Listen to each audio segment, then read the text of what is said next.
Join us as we drive into the world of politics through insightful interviews with prominent political figures, both serving and former governors, ministers, senators, legislators, party chieftains, activists, and analysts. Get first-hand information into the decision-making processes that affect our daily lives. Highly engaging one-hour program that brings political discourse into focus.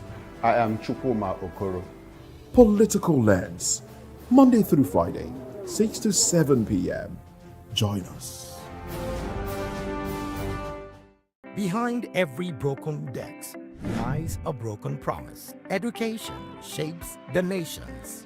But who is asking the right questions? Introducing Edu Dialogue, the show that goes beyond the surface, exposes the cracks, the corruption, and the silence in Nigeria's education system.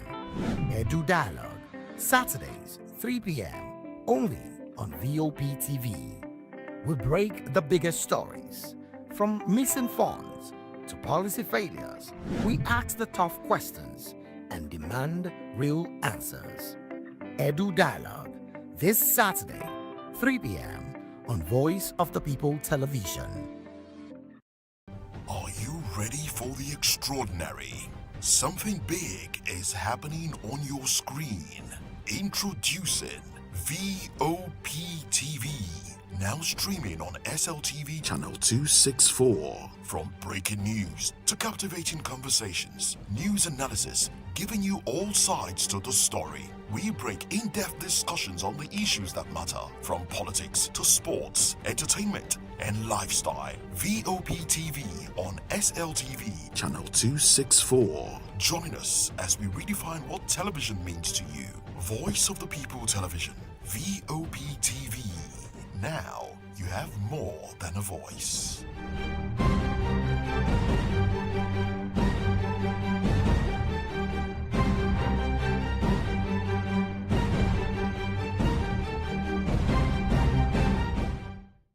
Welcome to the locker room, the home of football talk that matters.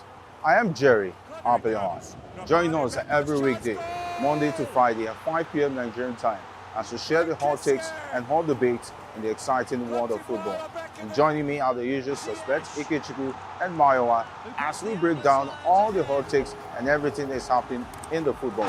Don't just watch football, live it with us. Catch us on the locker room and Voice of the People Television at 5 p.m. Nigerian time. And like I always say, if not 20 minutes off, please the sport. And it's Hakim Ziyech, who puts the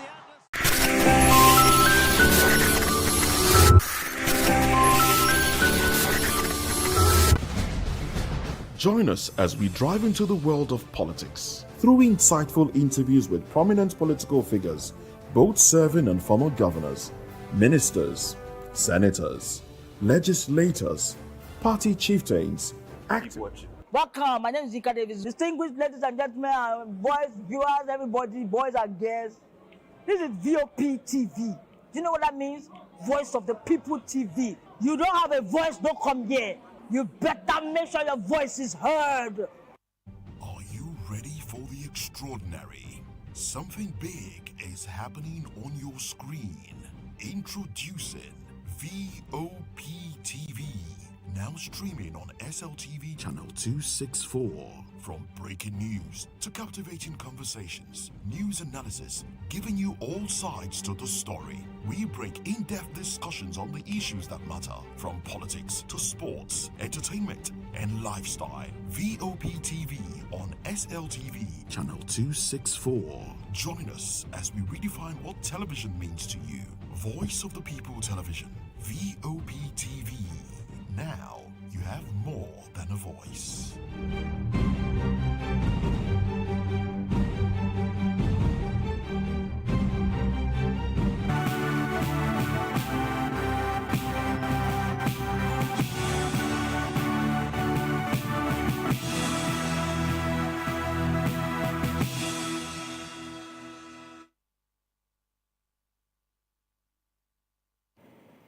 Well, hello and welcome to the Midday News on Voice of the People Television. I am David Edwin. First, the headlines. Türkiye targets $5 billion trade with Nigeria. President Tinubu approves 1,000 forest guards for Plateau State. Federal government deploys military retirees to secure ungoverned areas. NLC orders union to continue FCTA strike despite court order. Court orders 1 billion naira Bombardier jet forfeited to federal government. 2025 Anambra governorship candidate George Mogalu quits Labour Party. In the world of business, LCCI, others lament losses to national grid collapses again. In sports, President Bola Tinubu condoles with Wilfred Ndidi over father's death. And in entertainment, Ashake breaks record for most Billboard Afrobeat entries. Now the news in full. President Recep Tayyip Erdogan of Turkey has reaffirmed his country's commitment to reaching a $5 billion trade volume with Nigeria. He made the pledge in Ankara during a joint press briefing with President Bola Tinubu, who is on state visit to Turkey. Erdogan said both countries had begun discussions and announced the creation of a joint economy and trade committee to boost investment and commercial ties. He praised Nigeria's recent energy sector reforms and pledged Turkey's support in combating terrorism, particularly in the Sahel. President Tinubu thanked Turkey for its willingness to deepen cooperation, reaffirmed Nigeria's commitment to regional peace, and commended Erdogan's role in promoting global stability. At the end of the meeting, both countries exchanged 9 cooperation agreements.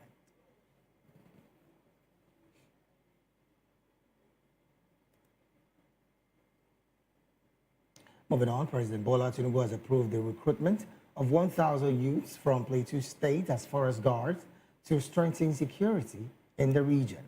Vice President Kashim Shettima announced that this at an event in honor of Plateau State Governor Caleb Mutfwang, who recently joined the All Progressive Congress. Shettima said the initiative is aimed at improving safety in rural communities affected by farmer-herder clashes and urged residents to support federal security efforts, assuring that more development projects will follow soon. Meanwhile, the federal government plans to deploy military veterans to secure Nigeria's ungoverned spaces, aiming to strengthen national security and boost economic activity in conflict-affected areas.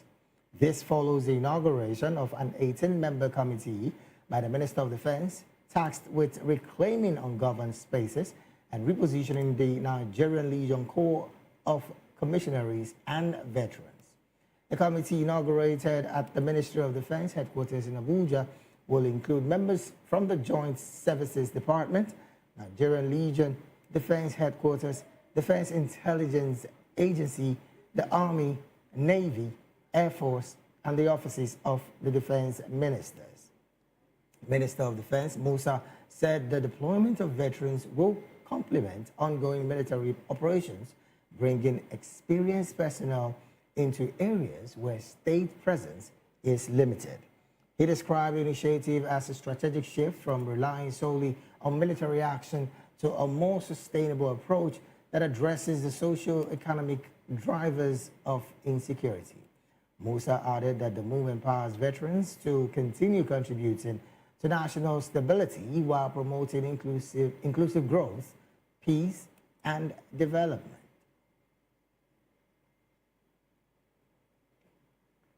Away from security matters, the Nigerian Labour Congress has directed its affiliate unions in the Federal Capital Territory to continue the ongoing strike by FCT administration workers, despite a court order to suspend the industrial action. The directive issued by Acting NLC General Secretary Benson Okpa urged workers to maintain the strike until demands such as unpaid wages, promotion arrears, and pension and housing fund contribution are fully addressed. The NLC warned that ending the strike now could encourage further violations against the workers. On Tuesday, a National Industrial Court sitting in Abuja had ordered FCTA workers to halt the strike, with judgment and Judge Emmanuel Sobili ruling that industrial action must pause once a dispute is before the court. FCT Minister Yesom Wike said any employee who fails to resume work following the court order will face consequences.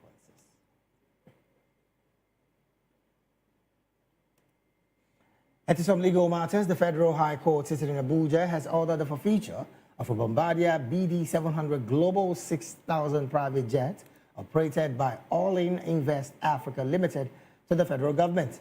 Justice James Omotosho ruled that the company failed to pay custom duty since the aircraft's importation in 2015 and offered no justification to prevent forfeiture.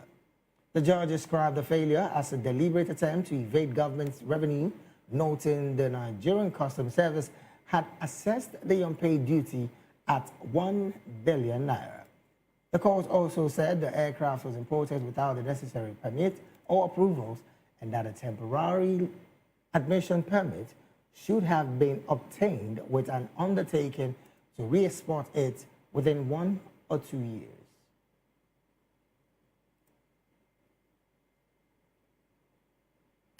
And some political party matters, George Moghalu, Labour Party candidate for the 2025 Anambra governorship election, has resigned from the party. The former managing director of the National Inland Waterways Authority announced his decision in a letter to the LP chairman of his ward, Uragu, in Nnewi, Anambra State. Moghalu thanked the party at ward, state, and national levels for the platform to contest the November 2025 off-cycle governorship election, adding that his resignation takes immediate effect. The move comes after Moghalu rejected the outcome of the November 8, 2025 governorship election. And to some health matters, the Lagos state government has introduced the measles rubella vaccine into its routine immunization program to protect children from preventable diseases.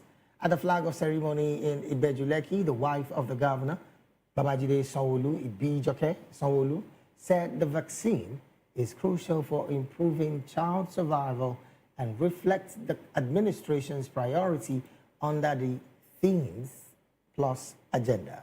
Health, human capital development, social inclusion, and governance remain key pillars, she added, noting significant investments in primary health care to strengthen maternal and child health. The special advisor on health, Kemi Ogunyemi, described the introduction as a critical step to securing children's futures, while Ibrahim Mustafa, permanent secretary of the Lagos State Primary Healthcare Board, said it represents a shift from reactive outbreaks response to sustained disease prevention. The initial mass vaccination phase will target more than 10 million children aged 9 months to 14 years.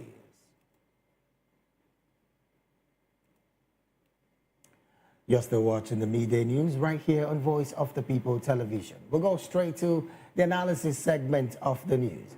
And joining us now to make sense of these stories and more in the studio with us is Barrister Darlington Agumore.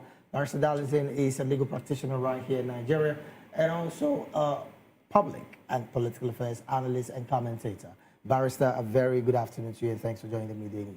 Good afternoon, David. Thank you so very much for joining us. Also joining us virtually is Mr. Ismail Ogushola Oladari, who is a member of the Take It Back movement. Mr. Ismail, a very good afternoon to you and thanks for joining the analysis segment of the midday news. To you in the studio. Thanks for having me. Thank you so very much for being a part of the conversation. Well, let's start off from the studios here. Barrister, George Moghalu, the Labour Party candidate for the 2025 Anambra governorship election, has just resigned from the party. And of course, he did not state categorically what his reasons were, but in his letter to the LP chairman of his ward, he did say that he wants to thank the party and, of course, the party at the world, state, and national level for giving him the platform to run under the Labour Party in the just concluded off-cycle election. First, what do you make of his resignation as a Labour Party candidate for Anambra State governorship election, owing to the fact that court has also settled the dispute between the Abure faction and the Nenadi Usman faction? Again, some say the Abure faction will still go to court. But what do you make of this resignation in a time like this, Barrister? It shows that Mogalu don't have a future in Labour Party. That is the primary reason why he left. Because if he were to have a future, I don't think he will leave. Maybe preparing ground for P2B to come back there. These are my own speculations. Since he did not give us any reason, we can only speculate here. But I believe that he believed that Labour Party will not give him what he's looking for. Because he's still in politics, he still go to contest. So what we should be saying now is, where is he going? Which party has approached him? Where is he looking up to? That is what we should be looking at now. But I don't think it will be APCO. I don't think so. But he's looking at another party, but we don't know the party yet until he speaks. Okay. So looking at the fact that right now, Barrister, the concerns of him leaving still indicates that some have said that there's still no trust with the Nenadi Usman faction. Do you think that that's the position of Mogalu? Because again, Abure also, we hear, would be appealing that judgment. But with this kind of resignation from someone who, again, before now, trusted the party to the level of going toe-to-toe with Chukwuma Soludo in Anambra State, is this an indication of no vote of confidence for the Nenadi Usman-led Labour Party? Or is he just acting on the basis of the fact that maybe he might also be joining the coalition in ADC, like some have suggested? Maybe in principle. Mogalu could not understand why he will now pay allegiance to the Nadi Usman after leaving Abure or after the court has spoken. So he's looking at a situation whereby maybe he offended the Neladi faction before when he was hobnobbing with Abure, and now the court has spoken. And so he's finding it too difficult to accept Nenadi Usman as his leader. So the best thing is to opt out. Because if the Supreme Court has spoken and another Federal High Court has spoken on the same issue, and all of them are against Abure, so what is he waiting for? All right, then. Let's take this conversation to Mr. Oluwadare. Well, this is a conversation that has been ongoing for a while, where people from the Labour Party are beginning to leave the party for reasons of what we call a vote of no confidence on the Nenadi Usman faction of the Labour Party. What's your position with the fact that a Labour Party candidate in the just concluded election, off-cycle election in governorship in Anambra State, the governorship election, is again leaving the party, just like we see other persons leave as it stands now? Yeah, it's very clear, and it's actually not strange. I mean, one of those things that is very, very easy for our mainstream politician is diversion. You can wake up as a PDP member and go to sleep as as APC member. You can sleep, they can wake up as APC and go to bed as Labour Party. So this is not strange. It is their MO, as their modus operandi. That's how they operate. So whenever they switch parties, it's come as no shocker to people who are very conversant with how they run their home political game.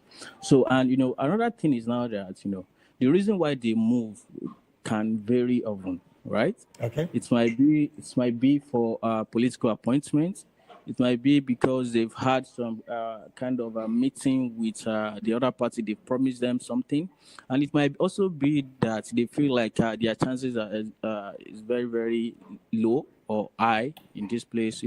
So that or it can also be due to loyalty. When you are loyal to a leader and your leader move, you find it very easy for you to also move. So the reason they move is very, very different. But the one thing they don't move for is ideology. They don't move because of their ideology. No, you never see them do that because they don't play ideological politics, right? Yeah. So it is very, very easy for them to switch. Yeah. So All right, it's not different. All right, then. Well, let's move from that conversation and jump to another one where court has ordered a 1 billion naira Bombardier jet forfeited to the federal government. In other words, what that simply means is that the Federal High Court is in Abuja, and of course, by the judgment of Justice James Omotosho has ordered the forfeiture of a Bombardier BD700 Global 6000 private jet operated by Orleans Invest Africa Limited to the federal government. Well, again, the concerns have been the fact that the company failed to pay custom duty since the aircraft importation in 2015, and of course offered no justification to prevent the forfeiture.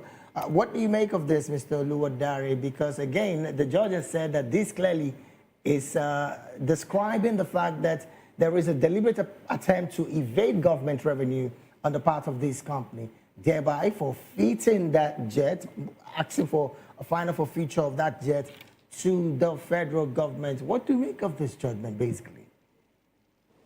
Yeah, I mean, if anybody tried to evade taxation, To the tune of 1 billion naira, though. You can hear me, right? Yeah, I can hear you. I'm saying to the tune of 1 billion naira. That's the excess that they've not paid. Exactly. So if anybody, whether individual or a company, evade tax, of course, they should face the consequences. And the problem now with tax evasion in Nigeria is that it is not standalone. For a company or an individual to evade tax to that tune in billions, you should know definitely that is either they are in cahoots with that same custom agency, and it is more likely that they are even paying a certain portion of that tax to individuals in government. So these individuals are not remitting it, but because these organizations are not paying in full, they also cannot say that they want to expose those individuals, right? So if you dig deeper, you'll see that they are actually paying, but they are not paying what they are supposed to pay, and it is not being remitted to the federal covers. So this is what happens all the time, because it is not possible that a company will be evading tax to that tune, and they will be doing it on a loan. All right, it's not possible. Okay, now let me bring this conversation back to the studio. Barrister, the federal government, I beg your pardon, the Federal High Court decision, of course, by Justice James Omotosho to the forfeiture of this private jet. Some have called it a witch hunting on the part of the company. I mean, just like you heard Mr. Oluwadare said virtually right now, that to a certain extent, this company might be paying some level of tax to some of these custom agents, but maybe because it's not in the tune at which they would want. Thus, the reason for the court's decision, and of course taking them to court and getting this decision in court. What do you make of this? Owing to the fact also that there's been the allegation of the fact that, Barrister, civil service is the brain of corruption in Nigeria. Now, when you are talking of tax evasion, there are categories of taxes, David. This particular one, now, is it a corporate or individual account? Well, yeah, I think it should be a corporate account because, yes, Orleans Invest Africa Limited is a company that manages these kind of bot airlines. If the is a corporate account, How much is the tax? They say 1 billion naira. Yes. That is on the high side. But then it is subject to what? Argument. You don't forfeit except with court order. Is that not true? So if the court has given that order, then they should go to court and then challenge it. Maybe from the court proceedings now, the truth will now come out. Whether they have been paying to some people who are now lining their pocket, they are not remitting, or somebody is complicit somewhere. Because I don't believe that an oil company will stay this long in owing tax. For the thing to get up to... So, Barrister, what clearly they did here was they've not paid custom duties since the aircraft's importation in 2015 to Nigeria. So that is to the extent at which the customs are taking them to court for. Please, when they imported it, the necessary papers were not there, were they not signed, and who released this thing for them? Because you should have cleared all this thing before you even take away the airplane. And so if you did not, then what happened? You can see what we are talking about here. For customs to have released that thing, on what ground did they release it? So, Pastor, you're also thinking that there is some level of foul play in all of this? Of course, that's what I'm telling you here. Maybe because of the new tax regime, somebody is not serious about certain things. These are things they overlooked, or the man has been greasing somebody's palm.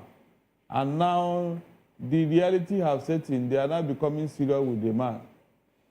That's what I think. If not, there's no way they can take delivery of that plane without getting the necessary papers from customs and without paying the necessary fees. All right, then. Barrister, let's also talk about labor matters now. Interestingly, the Nigerian Labour Congress has directed its affiliate unions in the Federal Capital Territory to continue the ongoing strike amid the judgment from the Industrial Court ordering the FCTA to suspend their industrial action. Barrister, the Labour Congress is saying, hey, do not follow any court order, carry on with your strike. And then on one hand, Minister FCT, I'm talking about FCT Minister Yeson Wike, is saying, look, if you do not return to work, there will be sanctions. I will advise them to obey court order and then negotiate with Wike, because as at today's paper, they said they are released 12 billion to pay the workers and others. So, Barrister, you and I know when it comes to releasing a fund and then disbursing a fund, there are two different things in Nigeria. But this time, I think they are going to be serious, because that has been the modus operandi of this administration. They wait for you to ask for your right before they give it to you. So this money has been there. Wike was waiting for protest before he now released the money. If they don't have this money, where did they get the money they're using to pay, to build houses for judges, buy cars, and all the flamboyant lifestyle they are living? If the money was not there. So the money has been there. In fact, the Wike's FCT is the only one enjoying this TSA. He doesn't remit any money to anybody. He manages his own fund. So he has a lot of cash to play around with. Now, Barrister, how much of an impact, both either negative or positive, does this kind of industrial actions have in a city where it's supposed to be not just the Federal Capital Territory, but also a commercial hub, when workers down to because of unpaid salaries? How much of an impact does that have? It's giving us a negative image worldwide, not just in Nigeria, no, worldwide. And that is the Federal Capital Territory, where you have all the embassies and all that. So they'll be telling their home country what is going on here. All this noise about foreign investors, all that. You think the foreign investors, they are stupid. No, before they come in here, they will find out what is going on here. They are going to do their due diligence and find out what is happening here. There's no way anybody can come and invest here with insecurity and lack of electricity. David, in 21st century Nigeria, Nigeria is struggling with, is it not 39 megawatts? Just 39 or so. As of yesterday, that's what they said it came to. Then at peak period, you have 5,000. Peak period. So we are not there yet, seriously. So all this noise about the foreign investors, they are not coming. Donald Trump attracted $18 trillion investment in America under 1 year. You, how many have you attracted? Oh, well, Barrister, we will come to that particular conversation when we take on the next topic. But let me take this conversation to Mr. Oluwadari. Well, again, you are following the story and looking at the directive of the NLC to the unions, I'm talking about the FCTA, do you think it is wise that the FCTA workers obey what the NLC, that of course is the general body, is saying as against what the court is saying? Plus, like we heard, about 15 billion is to be released in a couple of hours from now to, of course, try to offset some of these unpaid money. What do you make of this? We have a crop of leaders that whenever people are agitating or protesting, rather than see to their demand, see to what they are requesting for, they rather look for means to trample on that agitation through kangaroo court order, through voices and violence. They leave that matter or the subject matter unattended to.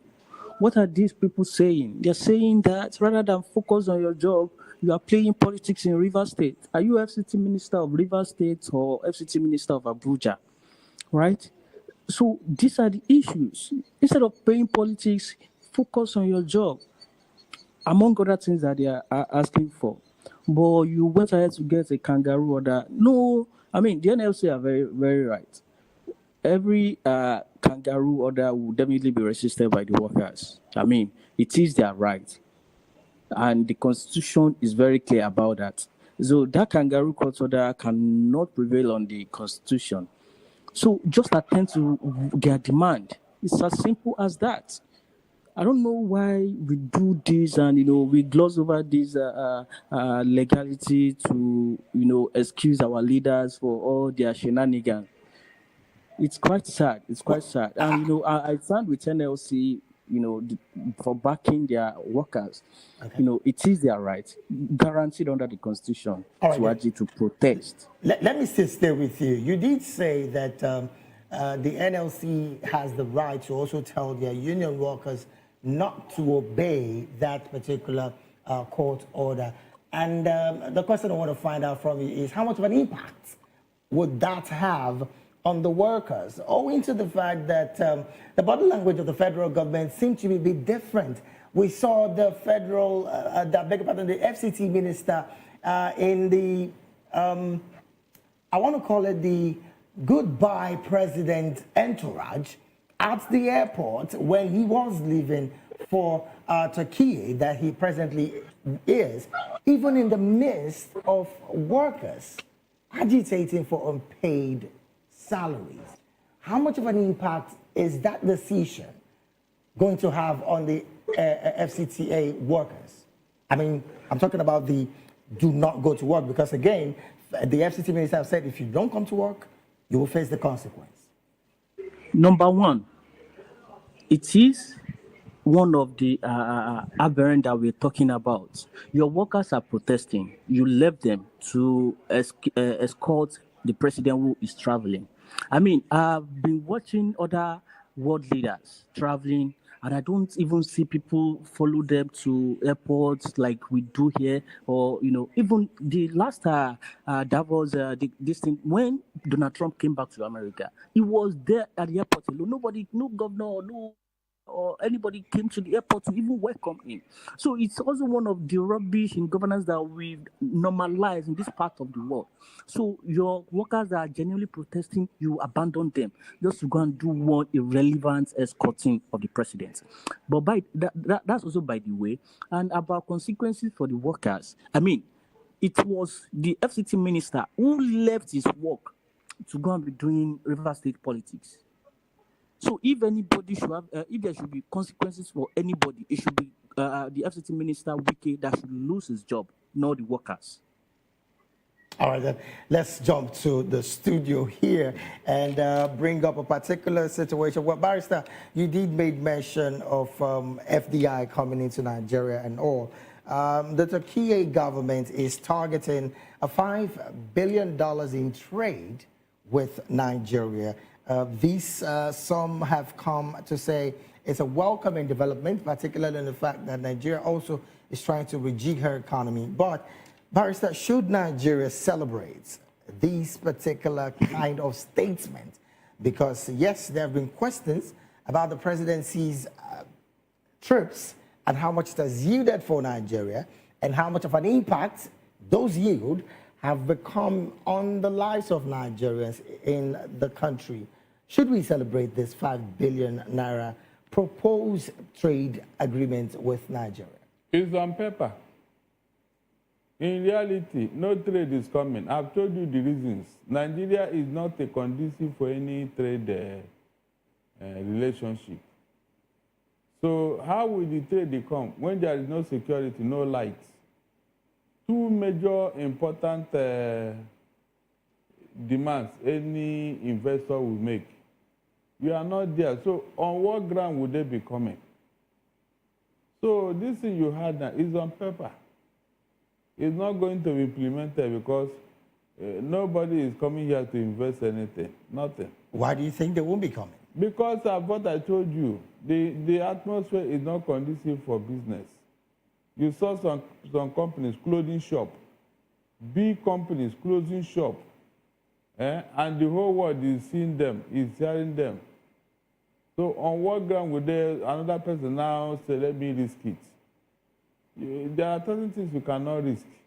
Now, Barrister, on our accounts, President has undertook about 36 foreign trips across Africa, Europe, Asia, the Middle East, and America. And of course, on our account as well, he has attracted about $50.8 billion in foreign direct investment. That's what we see all across on the platforms of the federal government.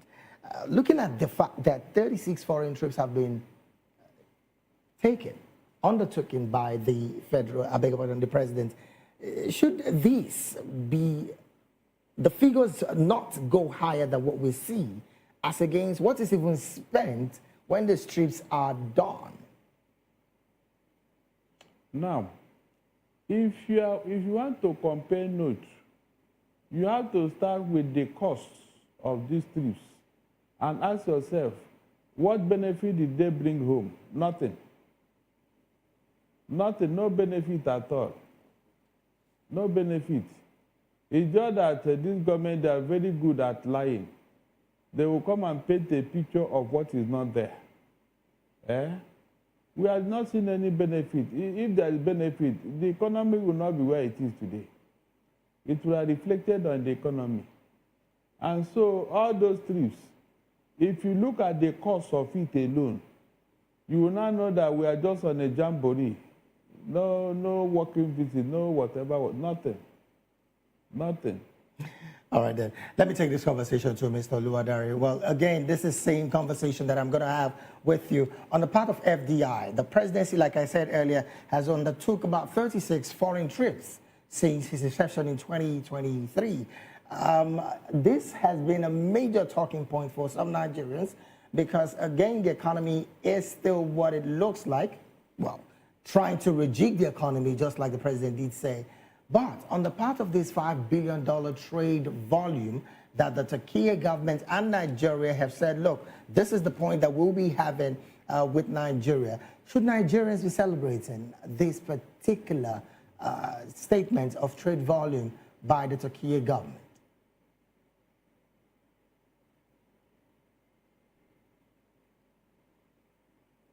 If you look at the statement by the Turkey President Erdogan, who is, by the way, a fascist and a tyrant as well, if you look at that statement, there was a part of the statement that he even was complimenting the president and congratulating them for massive success in energy sector. At the same time, while he was making that comment, the national grid here was collapsing. So you begin to laugh at the two of them, say, what's going on? You are congratulating for massive energy success, but national grid is collapsing. The whole of Nigeria is in darkness, right? So if you can listen to that while you are seeing your own reality, so why should you even believe any other thing coming out from the mouth of that person? Forget the joker of the president that we have there that is falling just like the national grid is falling. So you shouldn't believe anything coming out of the mouth of that Erdogan, that's the Turkey president, because there's nothing true that will come out of it. All these FDR that they are talking about, I can promise you, after the tenure of Tinubu, there will be nothing to show for it. Well, So it's all part of their game. We are traveling up and junketing up and down looking for FDI when the most important FDI is to take care of your home. Or you are junketing everywhere looking for investment that is not lost. It's all jamboree. They well, don't get it. let me still stay with you, Mr. Luadari. You did say that we shouldn't expect anything from this conversation. And of course, that level, that lacuna between the government and, of course, her people on trust is still there. Again, the Turkey government has said they will be supporting Nigeria on the path of terrorism.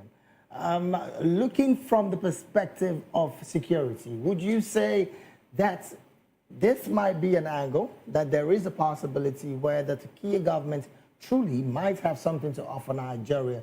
Or would you also support the call for consistency with the support of the U.S. government on the path of insecurity with Nigeria? What's your position? No, for the life of me, aside from the fact that there is no support coming, it's all a lie. Because the Erdogan you are looking at too is a fascist that is clamping down on opposition in his own country. So I cannot trust any support coming from such a person. I know it's all a lie, it's all a fable. Also, the same way it has always been a fable from America and the likes rest of them. But the most important thing is that as a sovereign country, we should get our hearts right. We should stop looking for support, help, aid everywhere. There are things that we can handle by ourselves. But the reason why we are looking for support elsewhere, like Yoruba used to say, "Untan walo shokoto walapo shokoto," literally meaning that what you are looking for in Sokoto is right there in your pocket, right? So all this looking for support, security, this thing, it's all jamboree, it's all rubbish, if you ask me. These are things we can handle if we have serious, genuine leadership in this country. We don't need support or help of Turkey. By the All way. right, then. While we coast home and, of course, bring this analysis segment to a close, let me bring this conversation to the studio. Barrister, the Turkey government has also said at this point we'll also be supporting to fight terrorism in Nigeria. And interestingly, in the part of fighting terrorism, the president has approved 1,000 forest guards for Plateau State. Now, you would recall Caleb Mutfwang have jumped ship to the APC. Thus, one of the reasons why concerns of support is being given to that government. 1,000 forest guards, Barrister, combating terrorism, fighting banditry and all of that. Should this be the way forward? It's the way backwards. How so, Barrister? Forest guy cannot stop terrorists. But they know the forest even more. Sorry? They know the forest even more. Oh, knowing it is not enough, please. It's not enough for you to know the forest. We are talking of combating these dreaded terrorists.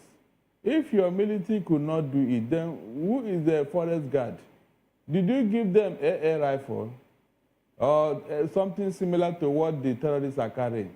The answer is no. So why do you send them on a suicide mission? It will not help any issue. It will not. Seriously. What I wanted the federal government to do is to make a pronouncement. Make a pronouncement asking everybody living inside the forest to come out.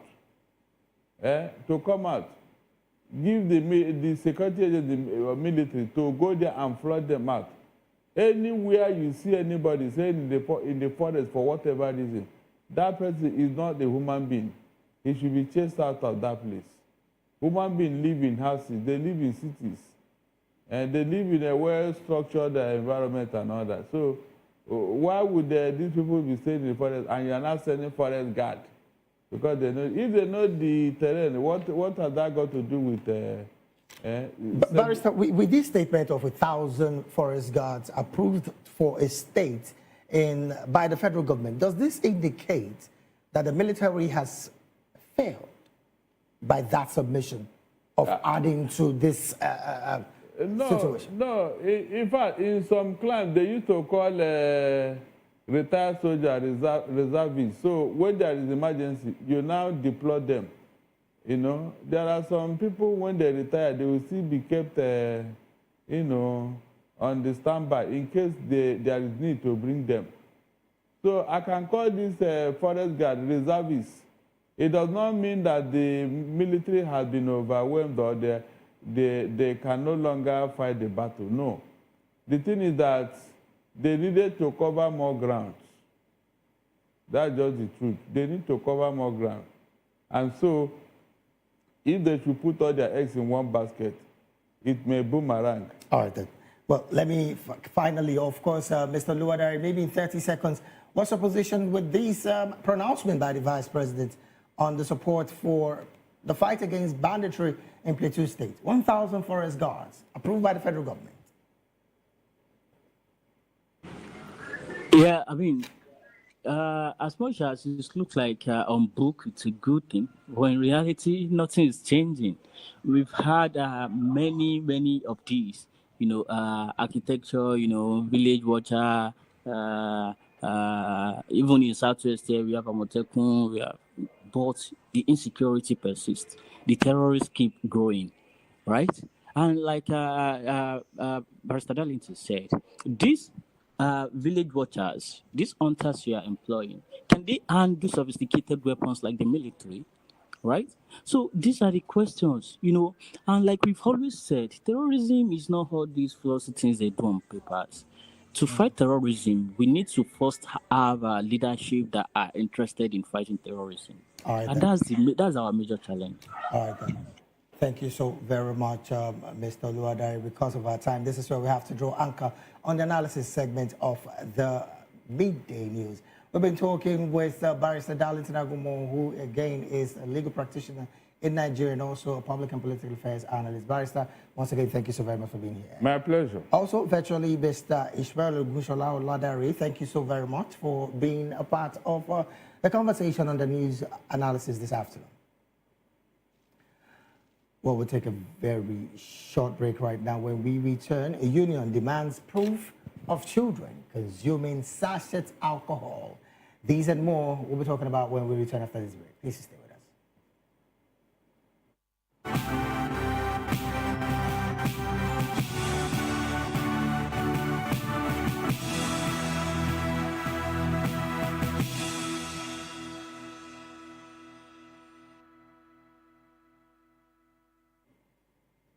We're glad to have you back. It is still the B-Day News right here on Voice of the People Television. Now to more stories. Members of the Food, Beverages and Tobacco Senior Staff Association and the National Union of Food, Beverages and Tobacco Employees are challenging the ban on sachet alcoholic drinks.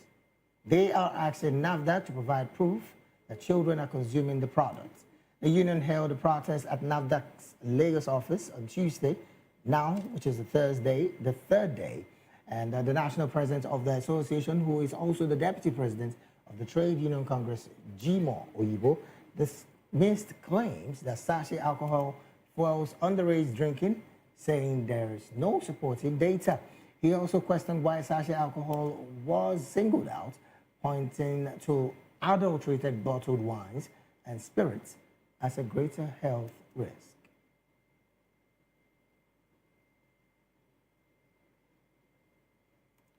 Moving on to other stories, evoking the spirit of the Aba Women's Riot in 1929, women of Ndiowu community of Oruma North local government area of Anambra State are demanding the cancellation of a recent traditional ruler election over alleged expulsion of women from the voting process. The women will lead men and youths in a protest to the government house in Oka, said sidelining the female gender is choosing a traditional ruler is a sacrilege and contrary to the community's constitution. They are also challenging the election that produced Chief Ben Chibuzo, KK Ife, a US-based businessman, citing other alleged irregularities.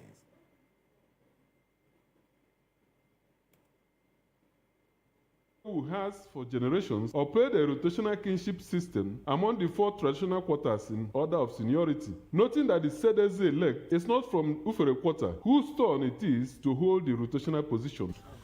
So we came here today as a Ndiowu community to protest against the injustice done to us by Commissioner for Local Government and Chieftaincy Affairs. We are here to protest against discrimination of women in Ndiowu by Commissioner and Chairman of the local government, Sir Kashmir Nwafo, against us. So all the injustice they did to us, we are here to protest to our state governor.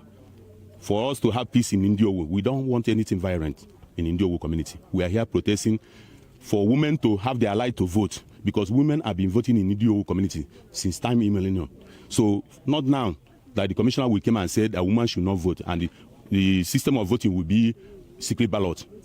We'll be doing option A4 in Ndiowu. Representatives of women, the youth, as well as other contenders to the throne, said the election cannot stand, having violated their constitutional provision for use of option A4 against secret balloting. But we don't know where this man from. They say from US, come down. Yeah, even our people did. Yes, woman is allowed to. This one. Are we not the one that voted the governor in India? But the man said that women will not involve in the voting. That's why we are here protesting. We are planning to have an executive election. So somehow along the line, somebody and some people tried to manipulate the process. So our people felt they were not part of the process. So that's why we're here. The aforesaid Uche Chibuzo, he's not resident in Nigeria. And it was someone that purchased the form for him, and they sent it to him. And because there's gross manipulation of things, our constitution did not spell out for electronic interview or screening, but that was conducted for him. Later, the screening committee disqualified him on that grounds that is not from the quarter that's supposed to produce the king. Receiving the protesters, on behalf of Governor Chukwuma Soludo, the Secretary to the State Government, Professor Solo Chukwulobel, applauded their peaceful conduct and promised that government would hear from all sides and come up with amicable solution to the matter. And from what they're saying, a lot of things went wrong in that selection, both in terms of the quarter that should produce the candidates and the rest of them, and the manner it was conducted. And the women also feel very aggrieved that they were not allowed to vote. So, like I said, this is one side of the story, of the complaint. There may be 2 or 3 components to this. So they've submitted their submission. We'll look at it, and I'm sure the matter will be resolved. This is not the first community that will raise issues like this, and this is a solution government. Whatever problem that arises will be solved. The bold steps towards challenging what is termed denial of rights by women of Ndiowu is yet another remarkable development in the struggle for equity among the genders. Ndo Opaleze, VOP TV News.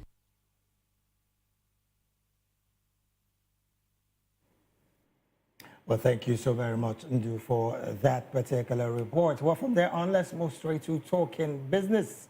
Nigeria's national power grid suffered another disruption yesterday, its second in 4 days, triggering widespread outages that disrupted businesses and renewed concerns over the economic cost of power instability. The Nigerian Independent System Operator described the incident as a partial system disturbance. Reacting, the Lagos Chamber of Commerce and Industry said repeated grid failures are hurting the economy. Its president, Gabriel Dahosa, noted that frequent outages continue to undermine business operations, productivity, and growth, particularly in agriculture and manufacturing. Similarly, Chief Executive Officer of the Center for the Promotion of Private Enterprise, Muda Yusuf, said recurring grid failures erode investor confidence and raise operating costs, stressing that no economy can grow without reliable and affordable electricity.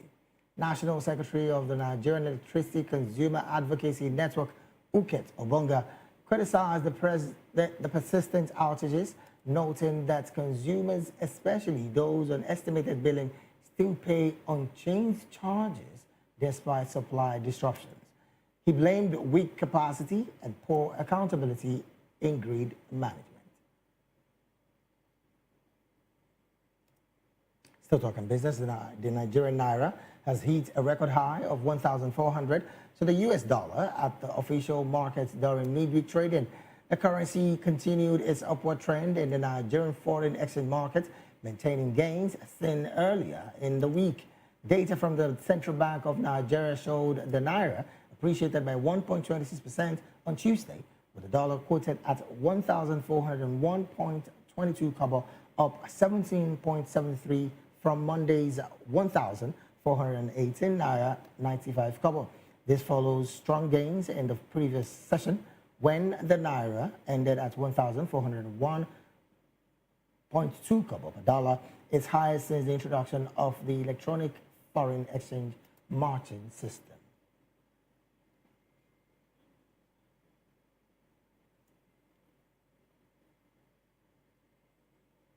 And from business, we move straight talking sports, where President Bola Ahmed Tinubu has expressed heartfelt condolences to Super Eagles captain Wilfred Ndidi on the passing of his father, Sunday Ndidi. The Nigerian international, who plays for Turkish club Besiktas, lost his father in a tragic road accident in Umunedi, near Agbo, Delta State, on Tuesday. In a statement, President Bola Tinubu prayed for comfort for the Ndidi family and eternal rest for the departed soul.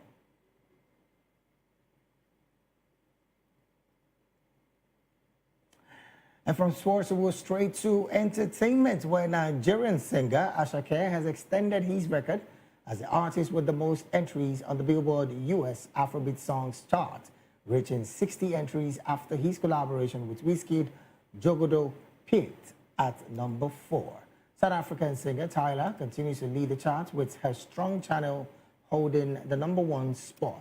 Meanwhile, Nigerian star Burna Boy earned his first top 20 hit on the Billboard Hot 100 this week, reaching number 16 with his feature on Ghana's WGFT, following a remix with Chris Brown. Burna Boy is also the first African artist to debut a song on the Hot 100 for 5 consecutive years, from 2021 to 2025.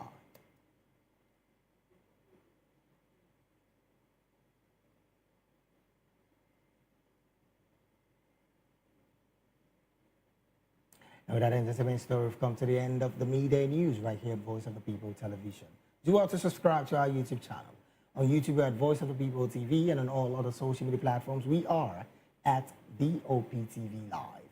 Thank you so very much for being a part of this broadcast. I am David Edwin. Do have a good afternoon.